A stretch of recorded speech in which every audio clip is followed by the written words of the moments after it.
Welcome on Rishabh IAS academy. तो पिछले lecture में मैंने जो आपको ज्योग्राफी ऑफ इंडिया पढ़ाई थी, भारत का भूगोल, उसमें हमारे दो टॉपिक बच जाते हैं। वो था जलवायु और भारत की वनस्पति, यानी भारत की जलवायु और वनस्पति, जिन्हें हम आज के लेक्चर में कवर करेंगे। और ये तो मैं आपको बता ही चुका हूं कि जो हमारा इसके लिए सोर्स है वो है 6th क्लास की एनसीईआरटी। तो ये उसी का चैप्टर 8 है, ठीक है। तो भारत की जलवायु के बारे में समझने से पहले हम भारत के मौसम को समझते हैं। भारत का मौसम कैसा है, एक बात ध्यान रखना, जो मौसम है और जो जलवायु है ये अलग अलग होते हैं, एक नहीं होते, ठीक है। मौसम किसी स्थान के वायुमंडल में दिन प्रतिदिन होने वाला परिवर्तन है, यानी ये स्थान विशेष की अल्पकालिक वायुमंडलीय दशा है। जबकि जलवायु किसी स्थान विशेष के वायुमंडल की दीर्घकालिक औसत दशा है। और दीर्घकालिक यानी लगभग 40 वर्ष की औसत दशा होती है किसी स्थान की जलवायु, ठीक है।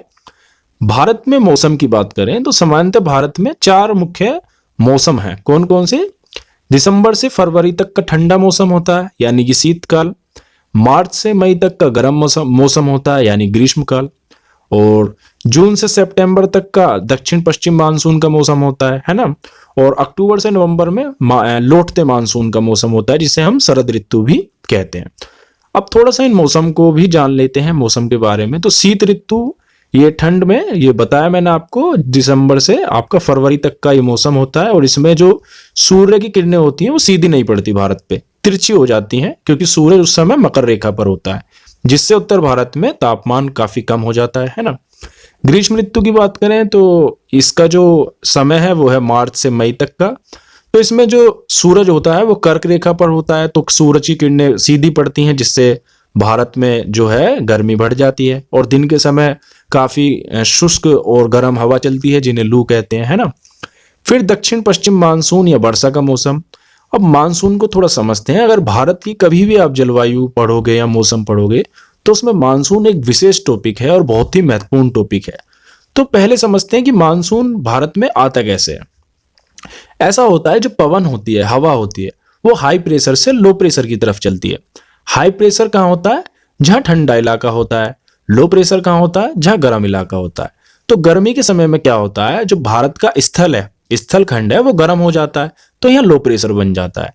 जबकि जो समुद्र है वो थोड़े ठंडे होते हैं स्थल के मुकाबले, है ना, तो वहां हाई प्रेशर होता है। तो हवाएं समुद्र से भारत के स्थल की ओर चलती हैं। तो वो जो हवा आती है उनमें नमी होती है, तो जब वो स्थल की ओर आती हैं तो वर्षा करना शुरू कर देती हैं, ठीक है। तो उससे यहाँ पर वर्षा होती है, जिसे हम मानसून कहते हैं। तो ये जो है मानसून के आने तथा आगे बढ़ने का मौसम है। इस समय पवन बंगाल की खाड़ी और अरब सागर से स्थल की ओर बहती हैं, और सागर के ऊपर के बहने के कारण इन हवाओं में नमी होती है, और जिस कारण से पवन जब आगे आती हैं स्थल पर तो वर्षा होती है। फिर बात करते हैं जो मानसून के लौटने का मौसम है, आपका अक्टूबर नवंबर का शरद ऋतु जो होती है। तो क्या होता है, सर्दी, इस समय थोड़ी सी जो सूरज होता है वो नीचे की तरफ खिसकना शुरू कर देता है, मकर रेखा की तरफ। तो उत्तर भारत में जो है इतनी गर्मी नहीं होती, यानी कि स्थल जो है अब समुद्र के मुकाबले इतना गर्म नहीं है। तो जो हवाएं हैं वो स्थल से समुद्र की तरफ चलना शुरू कर देती हैं। पानी की एक विशेषता तो आप जानते ही हैं कि पानी देर से ठंडा होता है और देर से गर्म होता है। जैसे आपने देखा होगा कि किसी जो नल जो आपका या उससे जमीन से जुड़ी होती है, तो उसमें सर्दी में तो गर्म पानी निकलता है और गर्मी में ठंडा पानी निकलता है। तो वो यही कारण है कि जो पानी होता है वो देर से ठंडा होता है और देर से गर्म, जबकि जो स्थल है वो बहुत जल्दी ठंडा हो जाता है और बहुत जल्दी गर्म, है ना। तो जो आपका अक्टूबर नवंबर आते आते समुद्र तो थोड़े गर्म हो जाते हैं, लेकिन स्थल जो है आपका ठंडा हो जाता है, तो हवा स्थल से समुद्र की ओर चलने लगती है। तो ऐसे में ये लौटता मानसून का रूप ले लेता है। तो ये जो हवाएं हैं, इस समय पवन स्थल भागों से लौटकर बंगाल की खाड़ी की ओर बहती है। ये मानसून के लौटने का मौसम होता है। और भारत के दक्षिणी भाग, विशेषकर तमिलनाडु और आंध्र प्रदेश में इस मौसम में वर्षा होती है। आपने न्यूज में सुना भी होगा अक्टूबर नवंबर के समय कि तमिलनाडु में भारी बाढ़ आई, आंध्र प्रदेश में भारी बाढ़ आई। तो उसका कारण ये होता था वो लौटते मानसून ही है ना, ठीक है। अब बात करते हैं भारत की जलवायु की। तो भारत की जो जलवायु है सब मोटे तौर पर मानसूनी जलवायु कहते हैं, ठीक है। और भारत की स्थिति उष्ण कटिबंध में होने के कारण अधिकतर जो वर्षा है वो मानसून पवन से ही होती है। बात करते हैं अब जलवायु को प्रभावित करने वाले कौन कौन से तत्व हैं। तो किसी स्थान की जलवायु को उसकी स्थिति क्या है, अक्षांशीय। जैसे अगर वो आपका कर्क रेखा और मकर रेखा के बीच में, यानी कि वो उष्णकटिबंधीय इलाका है ना, तो वो गर्म होगा। और वो आपका ध्रुवों की तरफ है, वहां के अक्षांशों पर है, उच्च अक्षांशों पर है, तो वो इलाका ठंडा होगा। तो उसकी स्थिति निर्भर करती है जलवायु पर, ठीक है। ऊंचाई, आप ने शायद ना पढ़ा हो, लेकिन क्या होता है कि हर 1 किलोमीटर ऊंचाई बढ़ने पर जो टेम्परेचर होता है वो 6.5 डिग्री गिर जाता है। और यही कारण है कि जो आपके हिमालय की ऊंची चोटियां हैं तो उन पर हमेशा बर्फ जमी रहती है, ठीक है। जैसे आपका एवरेस्ट की ऊंचाई कितनी है, 8,848 मीटर है ना, लगभग 9 किलोमीटर। तो आप अंदाजा लगा सकते हो कि हर 1 किलोमीटर पर अगर 6.5 डिग्री टेम्परेचर गिर रहा है तो 9 किलोमीटर पर कितना गिर जाएगा। तो यही कारण है कि वहां बर्फ हमेशा जमी रहती है, ठीक है। फिर समुद्र से दूरी, ऐसा होता है जो समुद्र से के पास के इलाके होते हैं वहां का जो मौसम होता है वो हमेशा स्थिर रहता है, समान रहता है। वहां ना ज्यादा गर्मी होती है और ना ज्यादा सर्दी होती है। मतलब गर्मी के मौसम में ज्यादा गर्मी नहीं होती और सर्दी के मौसम में ज्यादा सर्दी नहीं होती। जबकि जो समुद्र से जितना दूर जाते जाओगे वहां मौसम का प्रभाव अधिक होता है, यानी गर्मी में ज्यादा गर्मी होती है और सर्दी में ज्यादा सर्दी, ठीक है। तो समुद्र से दूरी भी एक आपका जलवायु को निर्धारित करता है। इसलिए हमें भारत में जलवायु में क्षेत्रीय विभिन्नता का अनुभव होता है, क्योंकि यहाँ आपको ये सभी दशाएं मिलती हैं, या ऊंचाई, समुद्र से दूरी, है ना, स्थिति, ये सभी हैं तो भारत में। और इसका जो भूभाग है वो भी काफी विशाल है, तो यहाँ क्षेत्रीय विभिन्नता मिलती है जलवायु में। जैसे राजस्थान के मरुस्थल में स्थित जैसलमेर और बीकानेर बहुत गर्म स्थान है ना, जबकि जम्मू तथा कश्मीर के द्रास एवं कारगिल में बर्फीली ठंड पड़ती है। फिर तटीय क्षेत्र जैसे कोलकाता, मुंबई की जलवायु मध्यम है। ये स्थान ना तो अधिक गर्म है और ना अधिक ठंडे हैं। समुद्र तट पर होने के कारण ये स्थान बहुत अधिक आर्द्र है, ठीक है। तो ये हो गई भारत की जलवायु और मौसम।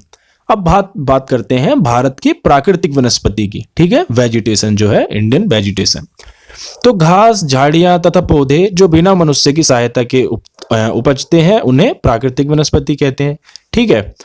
तो जैसा कि मैंने आपको बताया था कि भारत में जलवायु की विभिन्नता देखने को मिलती है, जिस कारण भारत में वनस्पति भी अलग अलग तरह की पाई जाती है ना। तो भारत की वनस्पतियों को हम मुख्यतः 5 प्रकार में विभाजित करते हैं। कौन कौन से? उष्णकटिबंधीय सदाबहार वर्षा वन, है ना, उष्णकटिबंधीय पर्णपाती वन या पतझड़ वन भी इन्हें कहते हैं, कंटीली झाड़ियां, पर्वतीय वनस्पति और मैंग्रोव वन, ठीक है। तो ये 5 प्रकार हैं भारतीय प्राकृतिक वनस्पति के। अब इन पांचों की कुछ विशेषताएं भी जान लेते हैं। तो सबसे पहले उष्णकटिबंधीय वर्षा वन, है ना, ये अत्यधिक वर्षा वाले स्थानों पर पाए जाते हैं, जैसे अंडमान निकोबार, उत्तर पूर्वी राज्य जो है भारत के उनके, है ना, और पश्चिमी घाट। और ये वन इतने घने होते हैं कि सूर्य का जो प्रकाश होता है वो भी जमीन पर नहीं पहुंच पाता। यहाँ वृक्षों की अनेक प्रजातियां भी मिलती हैं, है ना, और जैव विविधता भी इन वनों में बहुत अधिक पाई जाती है।